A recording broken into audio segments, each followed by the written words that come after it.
நெல்லையில் பள்ளி மாணவி ஒருவர் திருக்குறள் மூலமாக திருவள்ளுவர் ஓவியம் வரைந்து அனைவரின் கவனத்தையும் ஈர்த்துள்ளார். ஐந்தாவது பொருணை புத்தக திருவிழா நடைபெற்று வருகிறது. இதில் மொழி, பண்பாடு, கலாச்சாரத்தை பறைசாற்றும் வகையில் மாணவர்களின் கைவண்ணத்தில் உருவான ஓவியங்கள் மற்றும் கலைப்படைப்புகளும் இடம்பெற்றுள்ளன.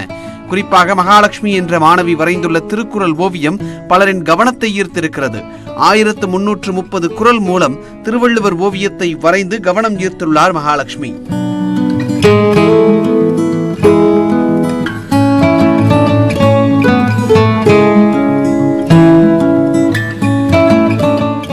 நெல்லை சங்கர் நகரை சேர்ந்த மகாலட்சுமி 11ஆம் வகுப்பு படித்து வருகிறார். இவர் கொரோனா ஊரடங்கு காலத்தை பயனுள்ளதாக மாற்றும் நோக்கில் ஓவியம் வரைய பழகியுள்ளார். டிராயிங் பண்ணுறதுனா ரொம்ப பிடிக்கும். திருவள்ளுவர் நிறைய வாழ்வியல் சம்மந்தப்பட்ட நெறிமுறைகளை சொல்லியிருக்கனால நான் அது ஒரு டிராயிங்காக அது எல்லாருக்கும் முன்னுதாரணமாக கொண்டு வரணும்னு டிராயிங்காக ட்ரை பண்ணேன். லாக்டவுனில் இருக்கும்போது நான் இது வரைகிறதுக்கு 2 வீக்ஸ் ஆச்சு. எல்லோரும் பாராட்டும் போது ரொம்ப ஹாப்பியாக ஃபீல் பண்ணுறேன். இது மாதிரி நிறைய எல்லாரும் முன்னாடியும் நிறைய கொண்டு வரணும்னு நினைக்கிறேன். இதேபோல் அரசு பள்ளி ஆசிரியை தயாரித்த கையடக்க திருக்குறள் புத்தகமும் கண்காட்சியில் கவனம் பெற்றுள்ளது. புதுக்குடி அரசு தொடக்கப் பள்ளியில் ஆசிரியையாக பணியாற்றி வரும் பொன் ரேகா பிராமி எழுத்துக்கள் மூலமாக திருக்குறளை கையடக்க புத்தகத்தில் எழுதியிருக்கிறார். திருக்குறளின் அவசியத்தை மாணவர்கள் மத்தியில் எடுத்துரைக்கும் நோக்கில் இந்த முயற்சியில் ஈடுபட்டதாக ஆசிரியை பொன் ரேகா கூறியிருக்கிறார்.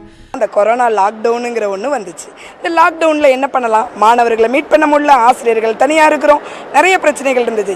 எந்த வழி மூலமாக நம்ம திருக்குறளை கொண்டு போய் சேர்க்க முடியும்னு நினச்சேன். அப்போ இணைய வழியில் பிராமி வகுப்பு கற்றுக்கிட்டேன்.